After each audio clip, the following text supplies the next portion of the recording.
Hello students, इस video में हम लोग जानेंगे रेजोनेंस एनर्जी के बारे में। ये क्या होती है और कैसे इसे ऑर्गेनिक केमिस्ट्री में कंपेयर किया जाता है। आइए देखते हैं with the help of an example. ये जो कंपाउंड है इसको बोलते हैं ब्यूटाडाइन। जैसा कि आप देख सकते हैं कि ये रेजोनेंस स्टेबलाइज है। ये पाई बॉन्ड और ये पाई बॉन्ड आपस में कॉन्जुगेशन करेंगे और रियल में जो इसका रेजोनेंस हाइब्रिड एग्जिस्ट करेगा वो कुछ ऐसा होगा, हैविंग द पार्शियल बॉन्ड। अब रेजोनेंस एनर्जी क्या होती है उसकी बात हमें करनी है। तो देखिए, दो तरह के एनर्जी लेवल होते हैं। लेट अस से वाई एक्सिस पे ई यानी एनर्जी है। ये जो पर्टिकुलर कंपाउंड है इसकी दो एनर्जीज के बारे में बात करता हूँ। ये एनर्जी लेवल जो है ये वो एनर्जी है जो हमने एक्सपेक्ट किया था कि भाई ये एनर्जी लेवल इस कंपाउंड का होना चाहिए, लेकिन इस एक्सपेक्टेड एनर्जी लेवल में रेजोनेंस का फैक्टर काउंट नहीं हुआ था। यानी जो रियलिटी होगी उसके अंदर तो रेजोनेंस होगा।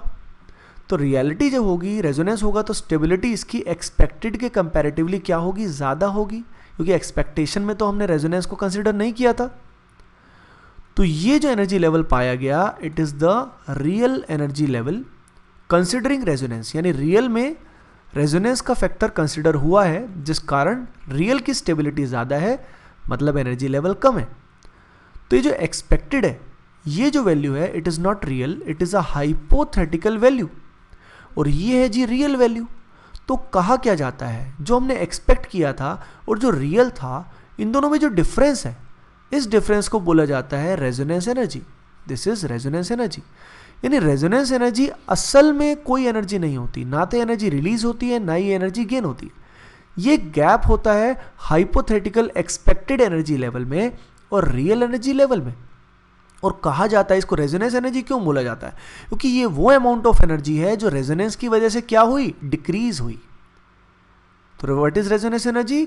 Resonance energy is the energy decreased from the expected hypothetical value due to the resonance stabilisation. Resonance की स्टेबलाइजेशन की वजह से जो एक्सपेक्टेड वैल्यू थी वो ना आके रियल वैल्यू में जो कमी आई, वो कमी किस वजह से आई, रेजोनेंस की वजह से आई।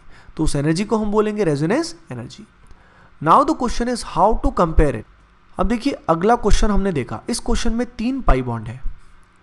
अब इस केस में लेट अस एज्यूम ये है एक्सपेक्टेड एनर्जी लेवल, लेकिन इस केस में जो रियल एनर्जी लेवल होगा वो और भी कम होगा।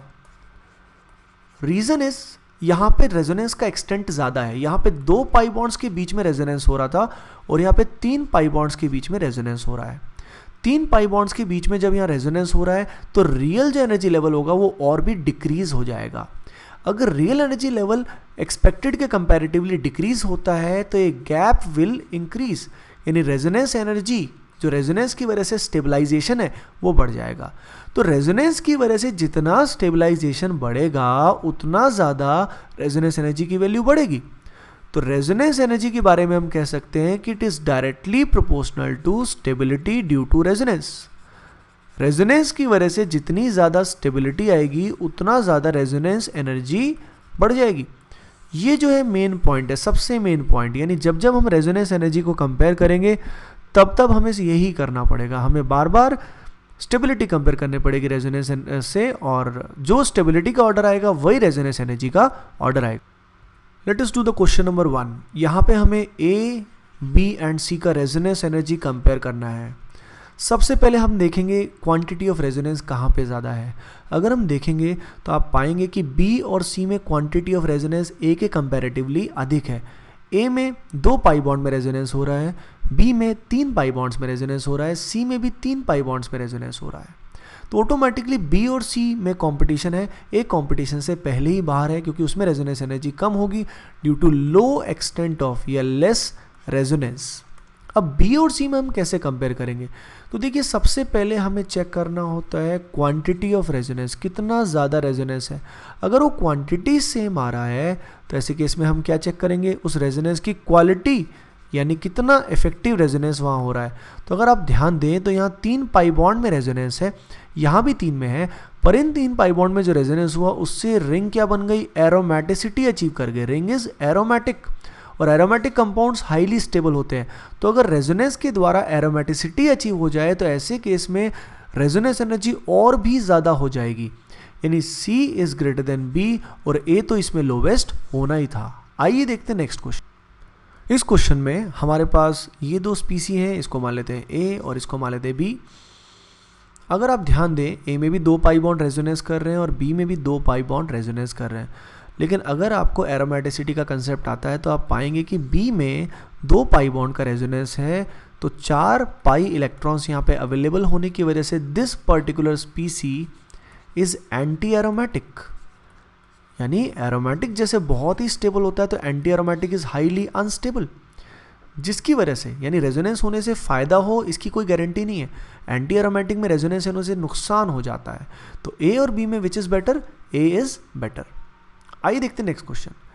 इस क्वेश्चन में ए है formic acid and B is formamide.